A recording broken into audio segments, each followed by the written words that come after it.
Gun battle took place in 3 different spots near Trinity Avenue, where a total of 6 people were shot. 3 have died. One of them, a rapper Davon Bennett, who goes by the stage name King Von. GBI says King Von and a group of men left Opium nightclub and went to Monaco Hookah Lounge early Friday morning. Investigators say after they arrived, 2 men approached the group in the parking lot and an argument ensued. From there, Yo, what's good, gang? Y'all are not ready for what I'm about to break down for you today because we're talking about Lil Tim. And this man has been moving different lately. Like the signs are all there heavy. He's been hinting, he's been posting, he's been talking that talk. And when you put it all together, bro, it is not looking good for OTF at all. But before I get into what Tim's been doing right now and how it's escalating everything, I gotta take y'all all the way back because if you don't know the full story with every single detail, none of this is going to hit the way it's supposed to hit deep in your chest. We're going from that tragic night of King Von's death in Atlanta to Lul Pabb getting killed in that LA situation, all the way to where we are right now with Lil Tim turning up the heat. So strap in, gang. This one is going to be a super long one. Longer than before. And trust me, you do not want to tap out early because the end of this breakdown, that's where it gets really insane with all the layers connecting. Let's get into it proper. So let's start from the very beginning because to understand everything that's happening right now with Lil Tim, you got to understand what started all of this chaos in the first place. And it all traces back to one fateful night, November 6, 2020, out in Atlanta, Georgia, specifically outside the Monaco Hookah Lounge on that early morning. That night, King Von, one of the most talented, most raw, and most loved rappers to ever come out of Chicago streets, was shot and killed in a hail of bullets. And I'm not even going to sugarcoat it one bit, gang. That night was absolutely devastating for an entire generation and culture in drill music. The Atlanta Police Department and the Georgia Bureau of Investigation laid out the details clear. The gun battle erupted and played out in multiple different spots near Trinity Avenue, with a total of several people hit by gunfire, leading to tragic deaths and injuries on multiple sides. King Von, whose real name was Davon Bennett, found himself right at the center of that deadly confrontation.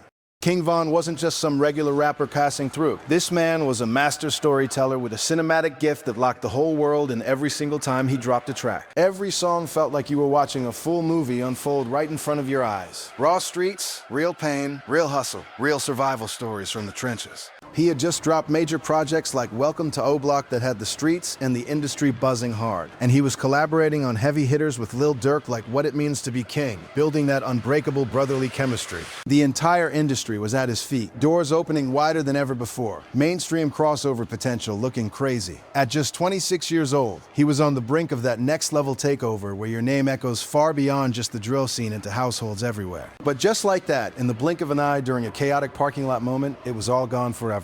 The chaos kicked off after Von and his crew left Opium nightclub and pulled up to the hookah lounge spot. Words got exchanged fast with members connected to Quando Rondo's circle. Old tensions boiled over quick into a physical confrontation, and then gunshots rang out loud in the night air. Von was hit multiple times, rushed to the hospital in a desperate attempt to save him, but he didn't make it out alive.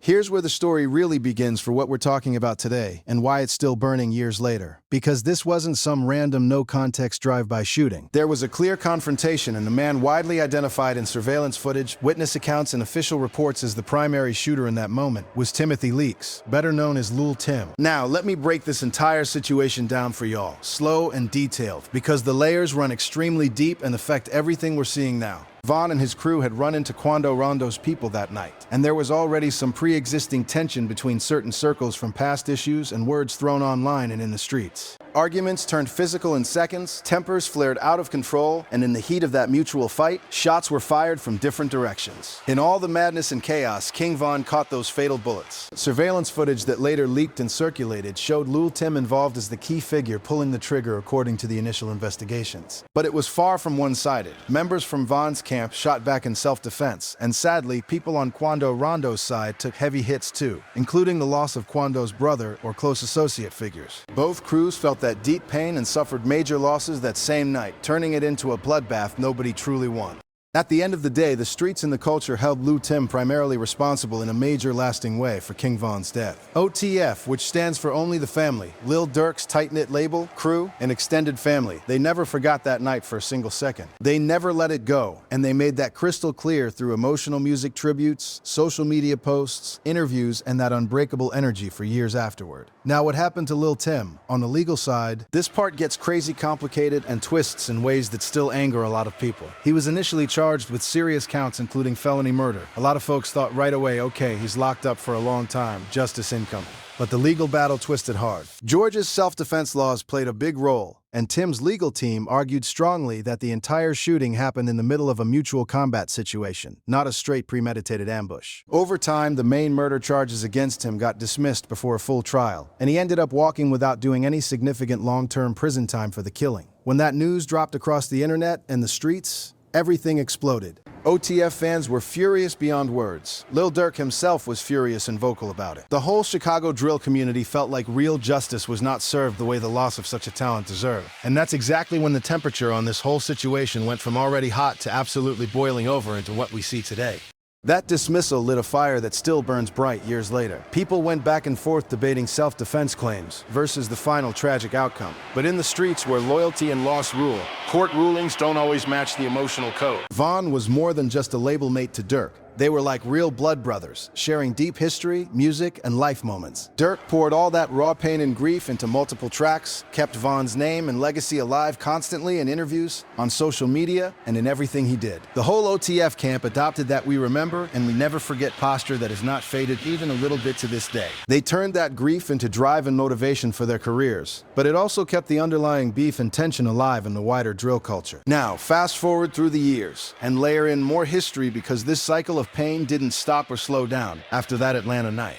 Let me introduce you to the next major piece of this puzzle, Lul Pabb. If you're not super deep in Chicago drill or this specific world, you might be asking who exactly is Lul Pabb and why does he matter so much? Real name Xavier Robinson. He was a young man from the Chicago streets with very strong, close ties to Quando Rondo's extended circle and affiliates. He wasn't just some distant background figure. He was family in that street sense, running in the same circles, sharing the same world and loyalties. His death hit different and carried heavy weight because of those direct connections. Lul Pabb was killed in the targeted shooting out in Los Angeles in August 2022. This didn't feel like some isolated random street act in the eyes of those watching closely. It felt very targeted, like a direct retaliation tied back to the unresolved tensions from Vaughn's death. Later federal charges and indictments painted a broader picture involving OTF affiliates allegedly in a murder-for-hire type plot that was originally aimed at Quando Rondo himself, but tragically ended up taking Lul Pabb's life instead. Lil Durk and several others from the camp faced serious legal heat around conspiracy charges and more in connection to that LA incident. Whether every single detail has been fully proven in every court or not, the streets drew their own fast conclusions. This loss was extremely personal for Lul Tim, because Lul Pabb was from the same world, same circles, same affiliations, and same extended family vibe. When Pabb got killed, it wasn't just another random name added to a long list for Lul Tim. This was his people, his close ones, someone he broke bread with. In that environment, losing someone that close doesn't usually lead to just filing police reports and sitting back waiting for slow justice. The response in the streets often feels way more direct, immediate, and rooted in that code of loyalty. And Tim has been making it very, very clear through his recent actions, words, and overall movement that he's not letting this one slide quietly into the past. This is precisely where the current situation gets wild and dangerous. Tim has been highly active on social media platforms, posting consistently, dropping hints left and right, and moving in ways that are raising serious eyebrows all across the drill scene and beyond. He's not always keeping it super vague either. Some of the energy and subtext feels as direct as a bold statement without spelling every letter. Now, I'm not sitting here saying definitively that Tim has done specific things or carried out actions, because legally we stick to confirmed facts and not assumptions or rumors. But what he has been publicly putting out there, the consistent pattern of posts, the perfect timing on some of them, the references to fresh loss, and the need to respond, it all tells a very clear story that people in the comments, on forums, and in the streets are reading loud and extremely clear. He's been talking heavy about Pabb, referencing the deep pain of that loss, making it obvious this isn't something he's just grieving in private silence and then moving on like nothing happened. The posts carry a certain aggressive, confrontational, and charged vibe that stands out. An energy that comment sections and street discussions interpret straight up as, "I'm not just talking, something's coming." The timing of some of those posts, relative to other events in the scene, has the streets putting two and two together fast. Gang, this whole thing is explosive and scary. because OTF is Lil Durk's solid camp, the ones who lost Von in such a brutal way and never forgave or forgot the role Tim played. When you have Lul Tim, the figure forever tied to Von's death, now making this kind of noise about sliding or responding to Pabb's situation, it loops everything back into one massive, never-ending, high-stakes conflict. This isn't some light rap beef with a few diss tracks going back and forth for streams. This is real life with real bodies dropped, real families destroyed forever, real trauma passed down, and consequences that keep stacking higher and higher with every new chapter.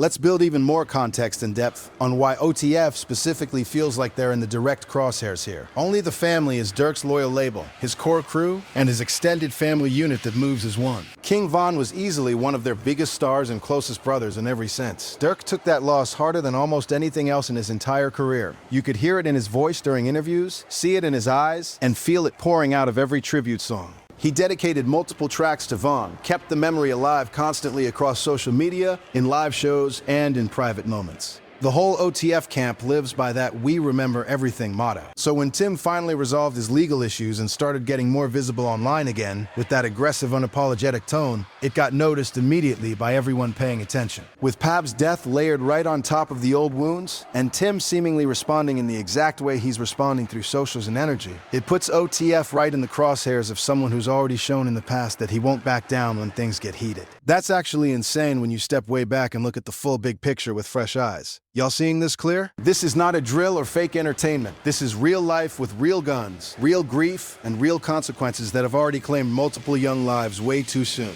Let's go much deeper on King Von's impact and legacy, because sometimes just saying rapper killed doesn't land the full emotional weight it deserves. King Von was truly different from the pack. He possessed a storytelling ability that comes along maybe once in a full generation in hip-hop. The way he painted vivid pictures of the trenches, the old block problems, the crazy wild stories from his come-up, it made you feel like you were right there riding shotgun with him through every bar. He turned raw survival experiences from one of Chicago's hardest environments like O-Block into art that resonated with millions globally, from the streets to the suburbs. From his roots, he survived things that most regular people couldn't even begin to imagine surviving. And he flipped all that into a catalog of music that had established legends nodding in respect. Projects dropping back-to-back, features with the biggest names, the momentum building like a freight train. He was clearly on the path to becoming a generational talent. Mainstream was calling his name loud. Then one single parking lot confrontation in Atlanta at around 3 a.m. took all of that incredible potential away in the worst way. The music he never got to finish making, the growth he never got to complete, the family and kids left behind to navigate life without him. It's genuinely heartbreaking on every level. And that's exactly why OTF, the broader streets, and the fans have never let it go for a moment. What was lost that night wasn't replaceable by anyone else. It fueled a fire of pain and anger that keeps burning hot.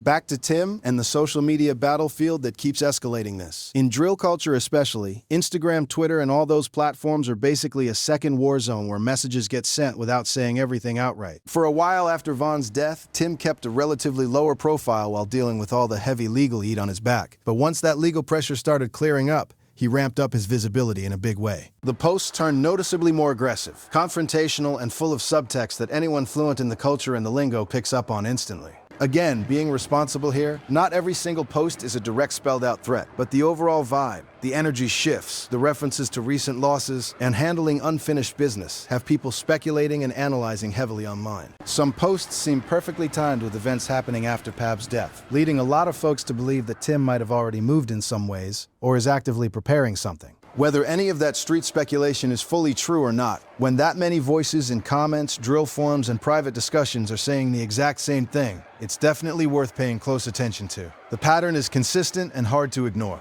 Quando Rondo fits into all of this in a very heavy central way too. Real name Taquian Bowman. He was right there present that night in 2020. He's always maintained publicly that he didn't personally shoot Von, and most reports do point to Tim as the main shooter. But Quando was there with his crew when it went down. OTF has held him responsible in spirit and energy because it was his circle, his people, and his night that led to the tragedy. Quando has faced his own series of legal storms and issues since then, and his past ties to Tim make the whole dynamic even more complicated and messy. Lul Pabb was deep in that general orbit, which is exactly why his 2022 death carries so much extra weight and meaning in this ongoing feud. If OTF affiliates were involved as alleged in those federal cases, then Tim's current energy feels like a direct response, looping everything straight back to the original Von situation. This creates a vicious cycle with no clear end in sight. One death leads to built-up tension. Tension leads to more conflict. Conflict leads to even more losses, and it just keeps feeding itself in a loop. Every single person lost in this was somebody's son, somebody's brother, somebody's best friend, or somebody's hope for the future. Lul Pabb was that to his people and circle. Now Tim appears ready or positioned to potentially make others feel the exact same pain and emptiness he felt when he lost Pat. This is where I dial the energy down just a little bit, because it's important to acknowledge that real human beings with real hearts, real families, and real futures are at the absolute center of all this mess. These kinds of stories rarely ever end with somebody coming out as a clear winner on top. They usually end with longer and longer lists of names on RIP shirts, more funerals that tear communities apart, more mothers crying tears that never seem to stop, and more young potential wasted before it could fully bloom. But the present-day situation is exactly what everybody's watching with held breath right now. Tim is out here being vocal, posting frequently, moving with that certain energy that makes a lot of people in the scene nervous and on edge. The big question on everyone's mind is what happens next in this powder keg. OTF and Dirk's side aren't naive or blind to any of it. They know the full history, they know the current vibes, and they know the players involved. When you sense that somebody might be coming for you or your circle, you don't just sit around idle waiting for the other shoe to drop. So right now it's essentially two very charged, very motivated sides with a ton of painful history between them. Fresh losses adding fuel, and high emotions running on all sides. The indicators we can see publicly aren't really pointing toward any peaceful resolution or cooling off period anytime soon.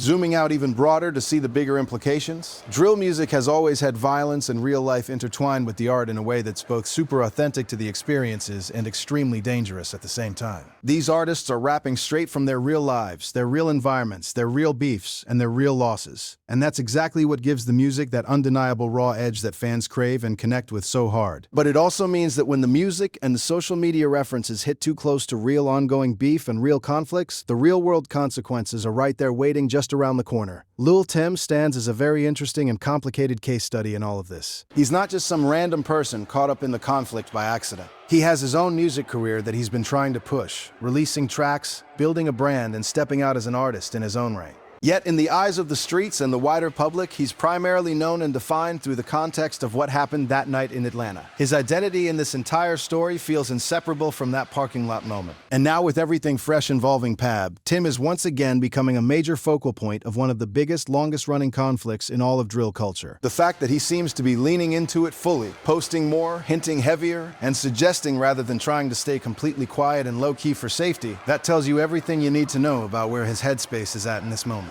To expand this even further, think about all the ripple effects this has caused over the years. King Von's young kids growing up without their father there to guide them. The trauma that spreads through entire Chicago neighborhoods where these kinds of losses keep piling up and sometimes get seen as almost normal by the younger generation coming up. The way drill music both powerfully documents that pain and sometimes unintentionally amplifies the cycle for new listeners. Artists on every side of this have poured their souls out into music about these events. Dirk with emotional tributes that hit different, others with their perspective on survival and loyalty. But no matter how many tracks drop, the music itself doesn't bring any of the lost souls back. It doesn't heal the families, it doesn't magically stop the next chapter of retaliation from brewing. Lul Tim's personal journey from that 2020 incident, through the long legal battles, the emotional weight, and now being vocal and active again, shows exactly how these situations can trap people in a corner for years. Self-defense legal arguments, unbreakable street codes, deep loyalty to your circle, they all clash hard with the cold reality that more violence almost always just creates even more victims on all sides.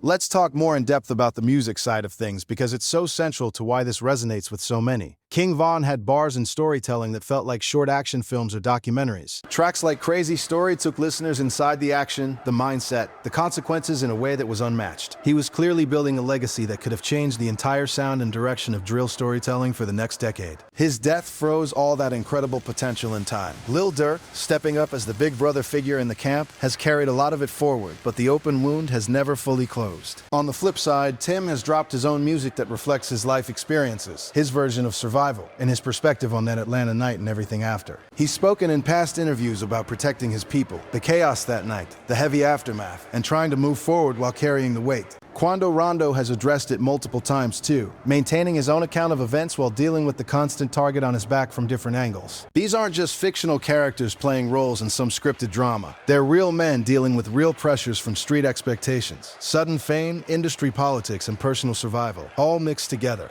The federal cases and indictments add yet another massive layer of drama and complexity to the whole situation. Those legal documents naming OTF affiliates in the alleged plot around the LA shooting that took Pabb's life, the reported bounty elements, the coordination across states, it shows how this feud has grown way beyond just local street beef into something that draws national investigations and headlines. Flights booked, rental cars used, communications monitored. The feds tried to paint a full picture of organized responses tied back to avenging Vaughn's death. Tim, watching his own circle get hit again with Pabb's loss, responds with that increased public energy and activity.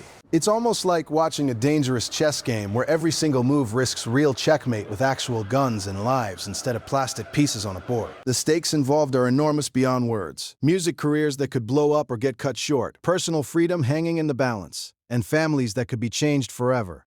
Digging even deeper into the full timeline to connect more dots. After the 2020 shooting, Tim bonded out while the case dragged on for years, creating constant stress. Then in 2023, the main charges were dismissed, giving him that freedom to breathe but also putting him back fully into the public mix. Pabb's killing happened in 2022, amid all those heightened tensions, acting like gasoline on old flames. By 2024 and into 2025, and now, with various arrests and ongoing legal situations for people on Dirk's side, Tim's online and public activity has ramped up noticeably. Posts referencing loyalty to fallen friends, the pain of loss, and the need for action have been dissected frame by fans. Supporters on all sides keep fueling it with comment wars, theory videos breaking down every emoji or caption, and street interviews where people pick sides. The culture consumes this drama like entertainment, but the real human toll, the grieving families, the scared kids, the lost futures, is what often gets overlooked in the hype.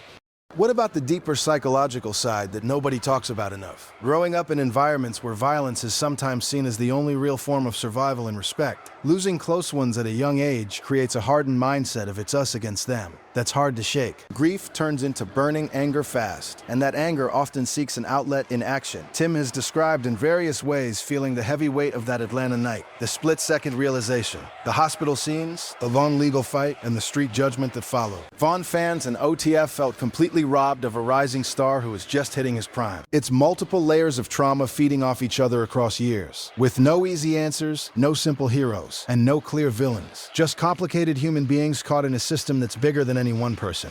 In the drill world, social media acts like a megaphone that amplifies every little thing. A somewhat vague post can get interpreted as a full declaration of war in the comment sections within minutes. Tim's content has carried that specific undertone for a while now. Not always spelling out every detail, but the subtext hits hard for those who speak the language fluently. Phrases about handling business, remembering the fallen, and shifts in overall energy, especially after certain events. People speculate he's already slid on something or is actively planning the next move. Meanwhile, OTF stays aware, protective, and ready. This kind of tension could explode suddenly or continue to simmer under the surface for a long time. But looking at history and similar situations, these things rarely just fade away quiet and peaceful on their own.